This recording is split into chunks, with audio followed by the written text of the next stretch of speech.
Now, I have a couple of good excuses I could use not to be in a position of talking to you about being prosperous.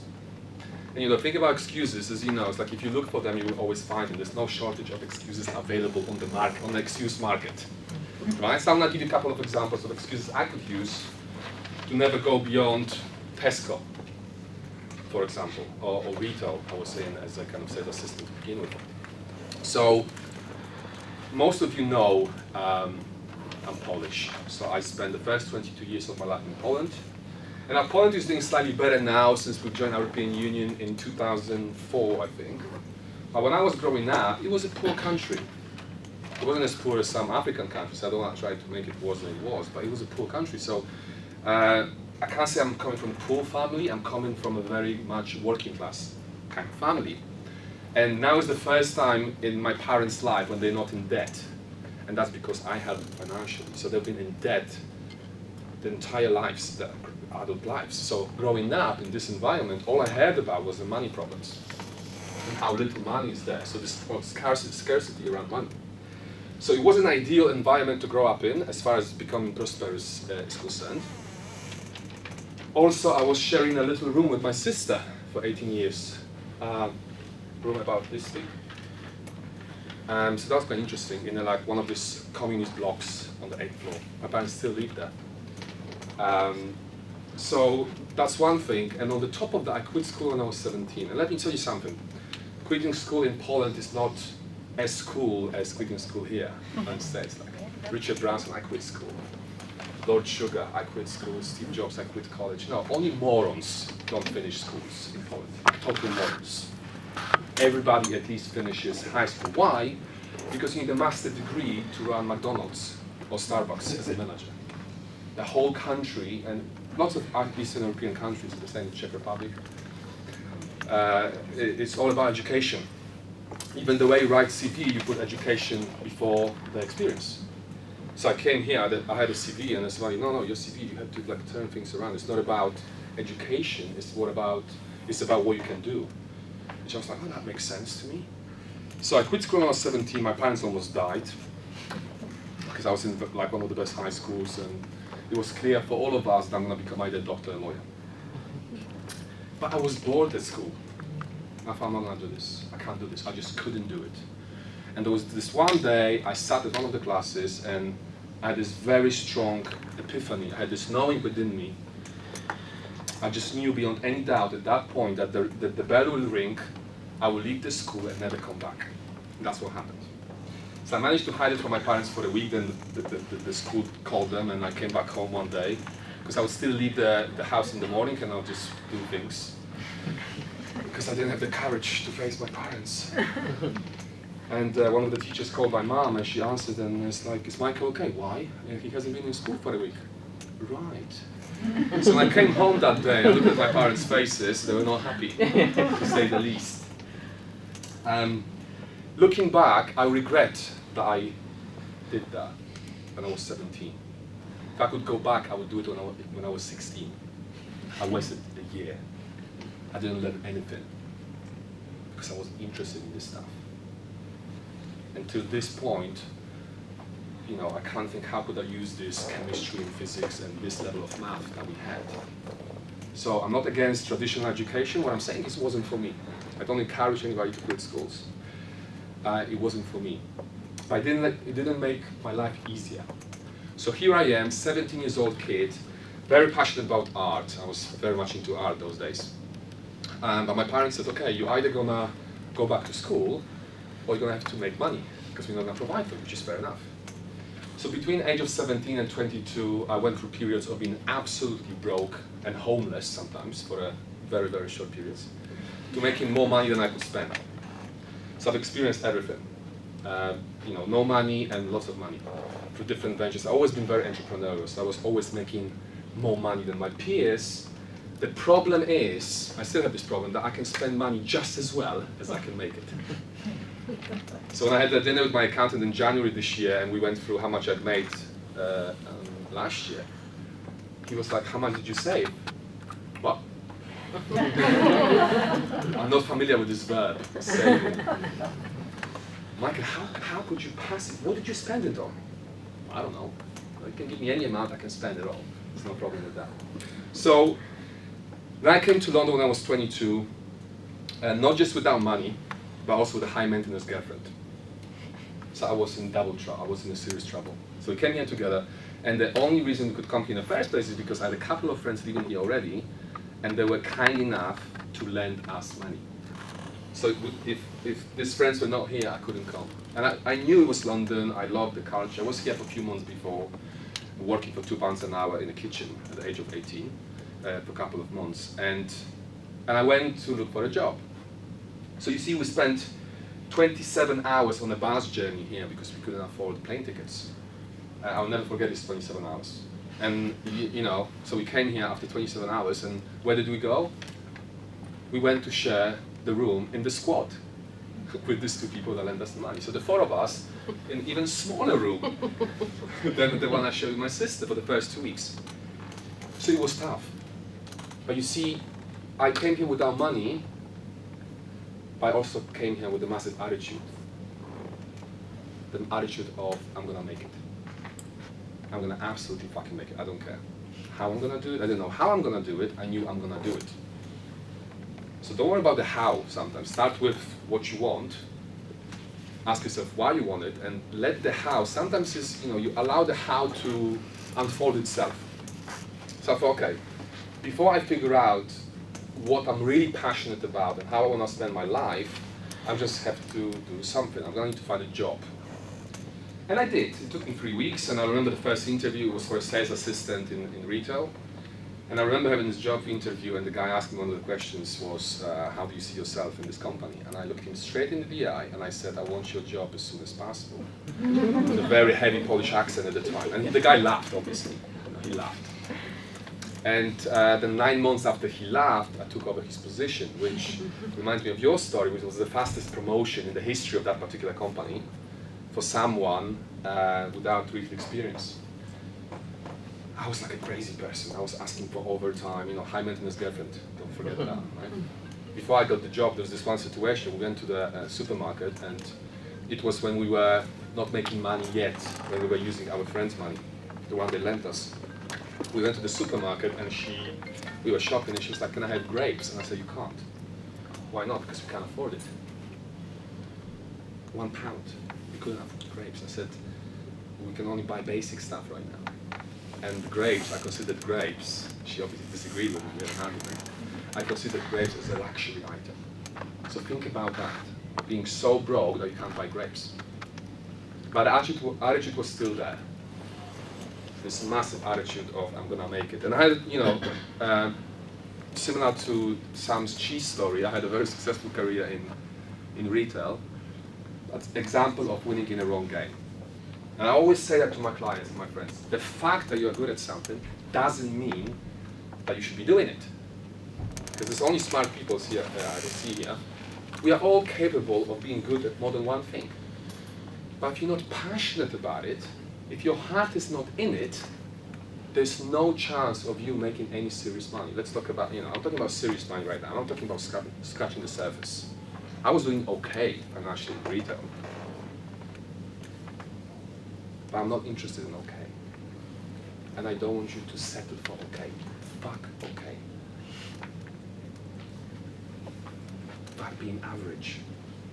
And I can talk openly to you about it like that because the fact that you are here, instead of sitting at home, watching TV, or complaining about whatever, says a lot about you. So I know I'm talking to a group of people not interested in settling for okay. If you're happy with okay, that's fine. But you're probably not, otherwise you wouldn't come here. And then beautiful thing happened. I was 27, so after 5 years of being here, I'll never forget this moment, epiphany. Life coaching. I was watching Tony Robbins' video. Most of you know Tony Robbins. Big American guy, big teeth. Very tall. I was in my bed with my laptop on my laps, like as a usual day off. And there was something that he said, I was like, this is what I want to do. Not so much speaking, I've done lots of speaking events, but coaching one-to-one. But I just knew it. It's like, I remember priests describing, back in Poland, priests describing how they became priests. They would wake up in the morning and they would see Jesus in the window. So I didn't see a Jesus in the window, Jesus Christ. But I had this just, I knew it. At that very moment, I knew that's how I'm going to spend the rest of my life. I started small. No matter how good coach you can think of, or lawyer or doctor, they always started with the first client. So I started with the first client as well, paying £20 an hour. And even then, asking for this, this is about, I'm starting to talk about the belief around money, which I will talk about today, mainly. Even then, even though it was £20, asking for this £20 for the first client was a bit tricky. Because till then, I'd never made £20 per hour, and I've never had to ask for it. I just got a job, and the company paid me, right? And here I am, talking to someone, they're going to ask me how much it's going to cost, and I have to tell them, and take the cash from them. So it was tricky. So £20 an hour, then £50 an hour. And I remember in that period, I would fantasize. I would look at other coaches' websites, and I would look at lots of other coaches' websites. And I would fantasize about charging £100 an hour. But at that point, it was beyond my belief and my sense of worth in terms of how much value I can offer as a coach. It didn't allow me to ask for £100 per hour. Right now, I wouldn't meet someone for £100 an hour, so it all changes, right? And then before I asked for £1,000, not per hour, for a program, I was shaky. It's like, how can I ask for £1,000? Who's going to pay me £1,000? Then asking for £3,000, then £5,000. And now there is a limit, there will be a limit for all of us of the amount that makes us feel uncomfortable in terms of how much money we can make. So I want to talk about that. We all have something called financial thermostat. So what it is something that tells us how much money we can make. And here's the thing. If your thermostat, your internal financial thermostat, is set for, let's say, 50K a year, no matter what you do and how you do it, you're not going to make 55. Someone's talking about belief, and I'm going to go deeper, talking about belief and more kind of towards the finances. You will not allow yourself to make more than 50K if your thermostat is set on 50. That's your ceiling. If you don't do anything to go beyond that, to expand this. Because the thing is that our mind has to prove itself all the time. It cannot deviate from its self-image. So what happens is, if your financial ceiling, let's call it a ceiling or let's call it thermostat, is set on 50K, somebody might come up to you, extreme example, right? That's not going to happen, but somebody might come up to you with a suitcase. Okay, this is 100K for you. Stranger on the street, this is 100K for you. If your financial thermostat is set on, I can only make 50K a year, you're not going to accept it. You're going to think that person is crazy. You're going to leave them alone. If you try to give me 100K on the street, I'll be like, yeah, sure. Because I know I deserve it in my head. If you try to give me $1 billion, I don't know how I'm going to react. So it's extremely important to have your financial thermostat aligned with what you want to make. And the fact that you want to make 100K doesn't mean that your thermostat is set on 100K. Because almost everybody, if you ask them how much money would you like to make, they will say, I don't know, $1 million a year. But it doesn't mean that you actually believe you can make $1 million. And my point is, until you believe you can make $1 million, you can't make $1 million. But that's a big number right there. There are some heavy hitters in the room who made the millions already. It's not me yet. So let's talk about maybe slightly smaller figures. So there's few things, few practical tips on how to expand this thermostat, how to change this. And the first thing is the time who we spend our time with. Since we are the average of 5 people we spend the most of time with, and I want you to think about it for a second. We are the average of 5 people we spend the most of time with. In any way, on any level. That's not just about the money. So I want you to think about it for a second. Think about 5 closest people in your life, 5 people you spend the most of time with. How happy they are and how happy you are. How much money they make, how much money you make. How fit or unfit they are, how fit or unfit you are. What you will discover is more often than not, you'll be pretty much the average of 5 people you spend the most of time with in any category, on any level. If I wanted to borrow £1,000 3 years ago, when I was taking my coaching business full time, I wouldn't know where to go.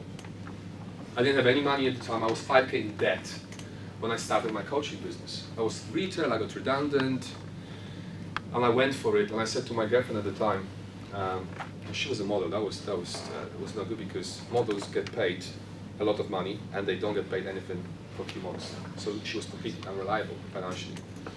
But I still asked her, so listen, I'm gonna launch this business, but only if I'm not gonna make enough money quick enough, you're gonna support us. She was living with me, we were living together, and I was kind of providing for both of us, back in retail, and then I got redundant.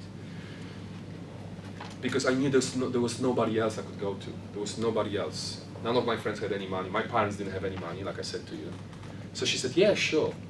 And now, interestingly enough, if she didn't say that, I would probably not go and try to launch my coaching business full time. I would look for another retail job.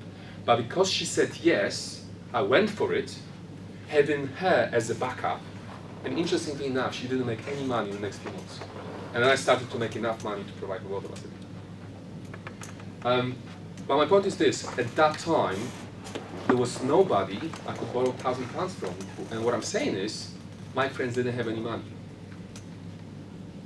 Right now, 3 years later, I'm surrounded by people with money. So back then, I was the average, financially speaking, I was the average of 5 people I was spending the most of the time with. And then as I was making more money, as I was pushing myself, suddenly I realized I tracked people with money. Not necessarily millionaires, some millionaires as well, but just people on high incomes. So now if I wanted to borrow £1,000, by the way, don't worry, I don't need £1,000. Don't freak out, especially you. I'm okay. But £1,000, which is, I mean, unlimited number of people I could borrow £1,000 from. £10,000, maybe 100,000 if I really need 100,000 for something. So it's very important to align yourself with people that have what you want to have in order for you to have it. And stay away from people. So if you wanna change your thermostat, you're going to start to think differently about money. I will talk about it in a minute. So surrounding yourself with people that say things like, it's hard to make money. There's not much money around there. The recession, by the way, recession, I never felt recession. It's all here, right? It's really hard to, there's not enough money. There's little jobs. It's hard, the economy is tough. You want to stay away from these people. If you are this person, stop it. And if you recognize this in the people you spend your time with, try to maybe disassociate yourself, spend less time with these people. Because let's not forget, we can choose our friends, right? With parents, with family, it's a bit more tricky. There's this quote that I love. Friends are God's way to apologize for our family. We can't choose our family, we can choose our friends. And I became ruthless when it comes to people I spend my time with. The fact that I was friends with someone for 10 years doesn't mean anything to me. I'm not sentimental. But it doesn't matter. You're not serving me anymore. It's not because you don't have enough money. I have some friends that have no money still, but they're just good people. But one kind of people I stay away from, and that includes my clients. I don't take on clients who are negative.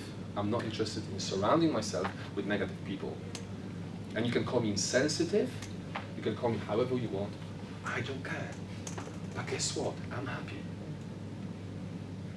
Yeah. But we gotta be selective sometimes. So we have a goal, and we need to ask ourselves: are people in my life supporting my goal?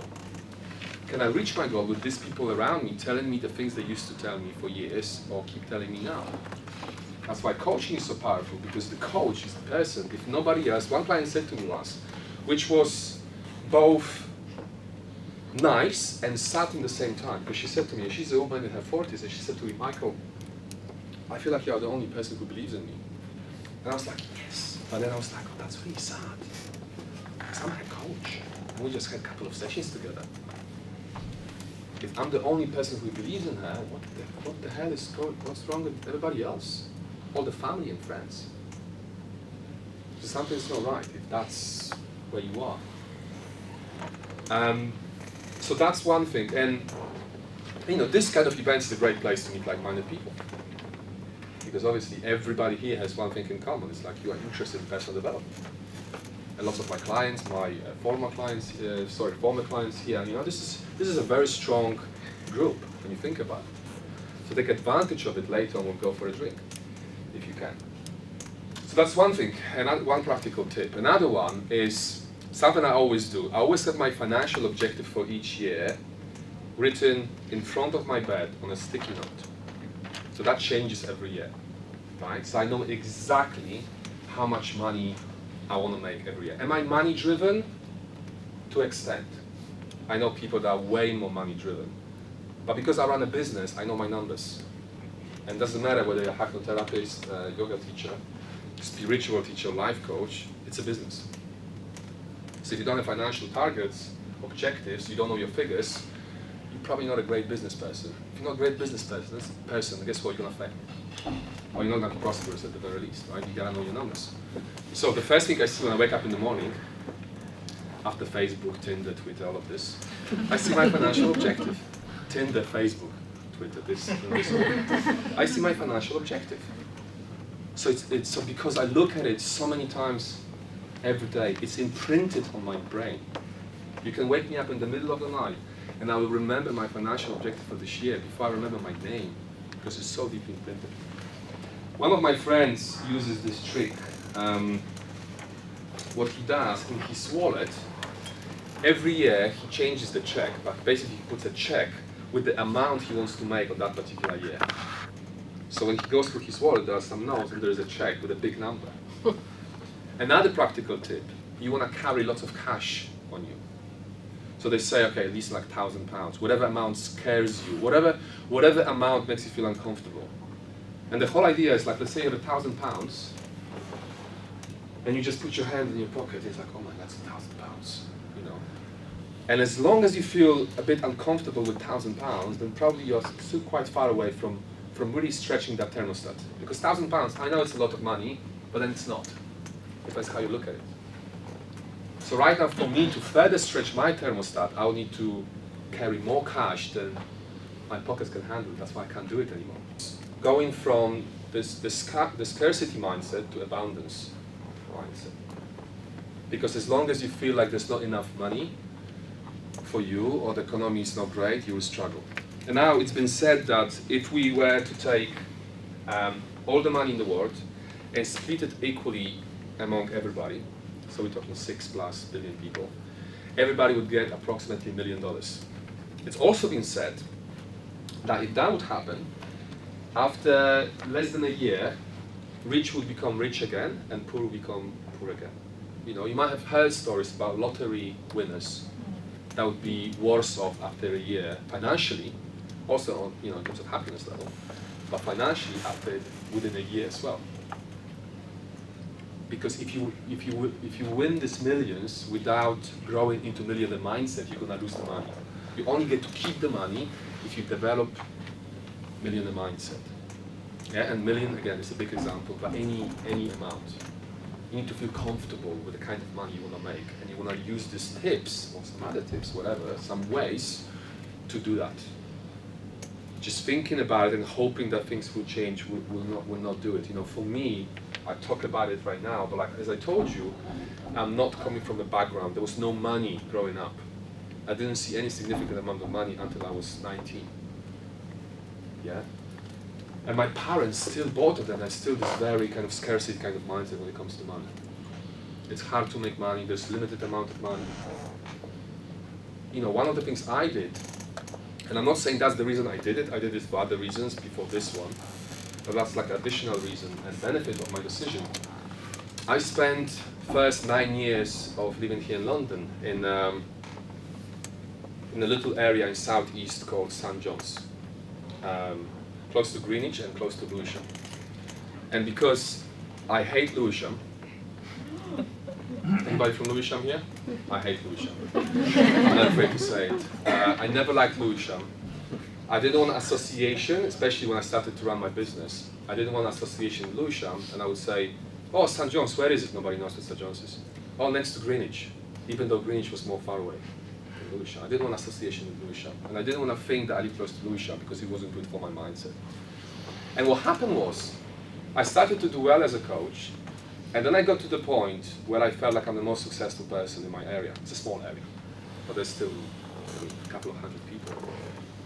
I felt like I'm the most successful financially. I'm the most successful person here, so I just became a big fish in a small pond. How that's going to help me become even better? We won't. So what I did, I moved to Mayfair, which is not only one of the wealthiest areas in London, but also in the world. And now I say I'm probably the poorest person in Mayfair, but I'm surrounded by wealth. And wealth is one of the things I want to get to. I don't have sleepless nights because of that. I have, other priorities. But the thing is that through personal development, I got to the point where I don't feel like I need to choose.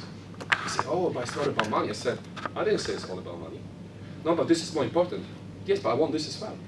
I want this, I want this, I want this, I want everything. Why? Because I can't think about one reason for which I shouldn't have all of it. Great health, great relationships, romantic relationships, friendships, right? Great relationships with my parents, lots of money, be happy with what I do. Why do we have to choose? We don't have to choose. That's the best news I have for you. You don't have to choose. It's not like either money or relationships. You can have all of it. I have all of it right now. I can have more of what I have. I'm working on it. But I'm very happy in all areas of my life. Why? Through personal development. Through the coaching and mentoring I've received. Because I'm the biggest ambassador for coaching. I believe in coaching. I said to my coach recently, Michelle needs to pump up the number of sessions. Once a month is not enough for me. Let's do it twice a month again. Get more of this coaching love. So you can have everything. And that includes money.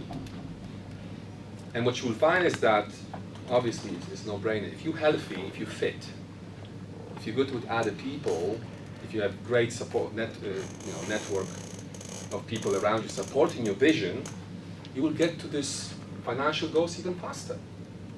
Because one of the things about making lots of money, or any significant amount of money, is that you can't do it by yourself, right?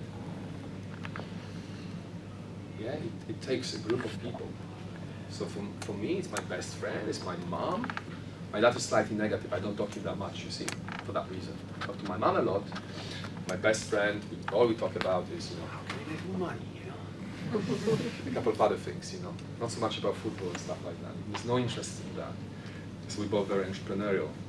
And my clients are so inspiring, They often make lots of money or good money, so, they don't come from a place of scarcity. Oh my God, it's only this much I can make, Usually they're like, they make more than me, which is great. I love to be surrounded by people like that. So that's that, and then there's this element of something that's very important in any kind of job. Your ability to sell yourself. Because now you see, if I didn't know how to sell myself, it doesn't matter how good of a coach I am. It wouldn't matter, because I still need to sell it. Because very little people contact me and say, I saw your website, I like it, I want to work with you. I say, oh, can we have a consultation? And I need to sell it to them. Now, it's relatively easy to sell happiness. If you know your product works, and you know your 100% success rate, it's relatively easy to say that, to sell that. But even then, I still have to learn the process of selling. So in a way, because I'm selling personal coaching, that's my product, I need to sell myself, right? Because I deliver this coaching. So when I selling coaching, I'm talking about selling yourself. And when you think about selling, the skill of selling is something that we do all the time. All of us do that. It's how well we do it. Yeah? If you're a woman, you put a makeup on in the morning, it's part of your selling process. If you want to admit it, look at it like that or not. It's part of your selling process. When the guy is ironing his shirt and checking himself in the mirror, and nobody checks himself in the mirror as much as my best friend Art over here. It's like, every time he sees the mirror, he's like this. I still have it. Second most arrogant person in London after me. We sell each other. We sell not each other. I promise I will not sell anybody. Human trafficking is not part of my business. We sell ourselves all the time. Every time we're on a date, we sell ourselves. Every time we go on a job interview, we sell ourselves. So the ability to the ability of how well we can sell ourselves will be proportional to how much money we can make. Yeah, you can be great in IT. So, oh, I'm in IT, I don't do much selling. No, but what about appraisals? What about, the way you communicate with your boss? Are you talking to your boss like this, or are you talking to your boss like this? If you talk to your boss like this, you are much more likely to get a promotion over the guy who's like this. Because when it comes to promotion and making money, it's not about the skill. Guys, there are coaches who are just as good as me, if not better, who are not making any money. Oh, but that's not fair. It's not.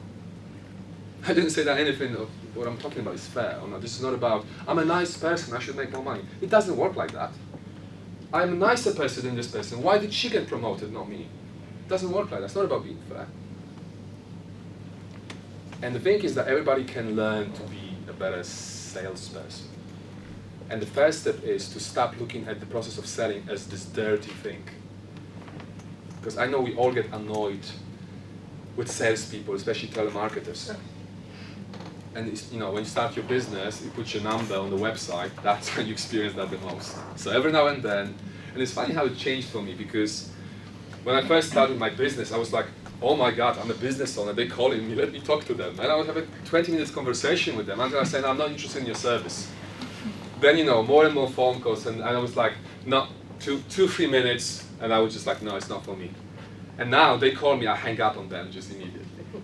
Just because it's just like, there's gonna be bullshit coming out, and I'm gonna help you, I'm gonna take your business to the next level. Yeah, whatever, it's just hanging up on them. So there is this, when we think about salespeople and selling, we often have the experience of people like that who are annoying. Or we go to the shop, in a retail shop, and sometimes there are 3 people asking you if you're okay. And all you wanna do is to browse a little bit.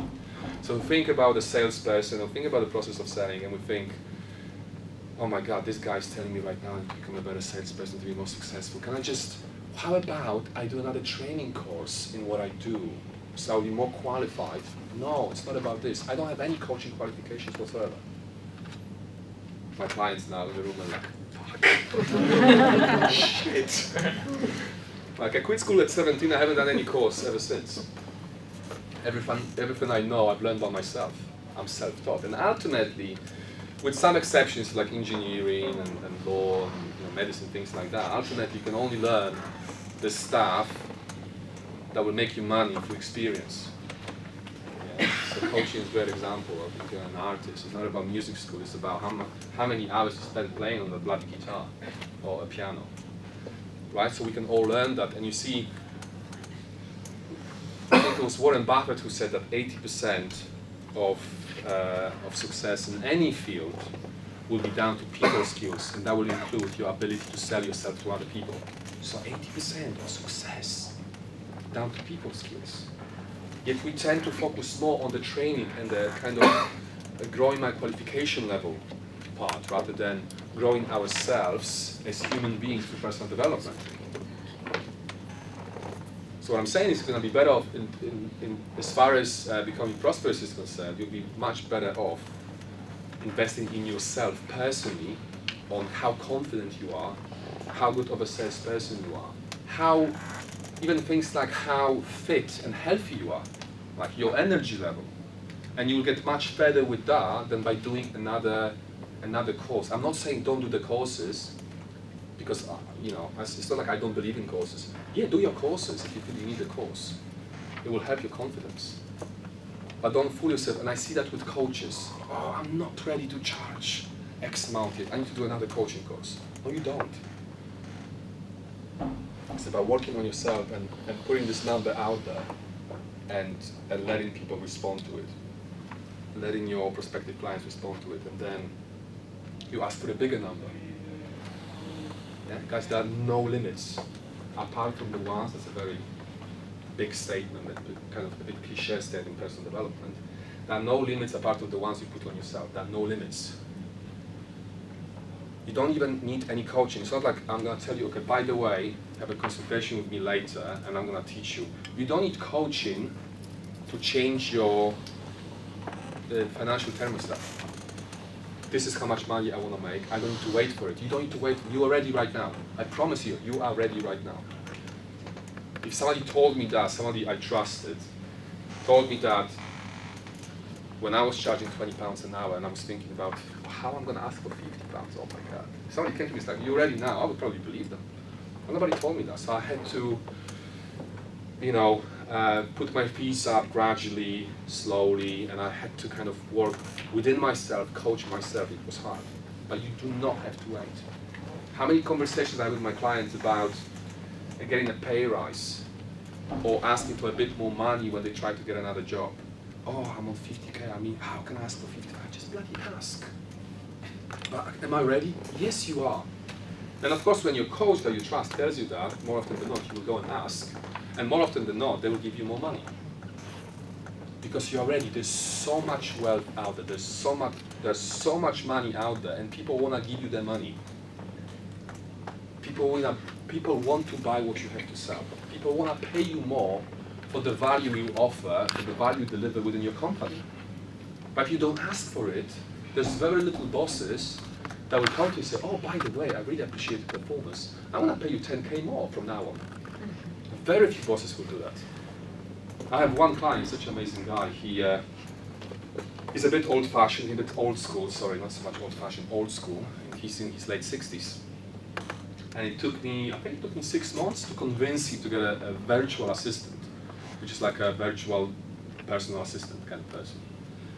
And he was so cute. He told me how much he appreciated this girl that was doing some boring stuff for him, and how he offered her a pay rise, and she looked at him like this. What? You're going to offer me a pay rise? I didn't ask for it. No, but you're worth it. So there's very few people like my client, like this guy. So it's about you asking, it's about you believing in your value. And I promise you, I don't know half of you here, but I promise you, you are worth much more than you think you are. It's only your limiting thinking. We all have limits. I'm not saying I'm like this limitless person. Like I'm there. Sometimes I feel like that, especially after a couple of drinks.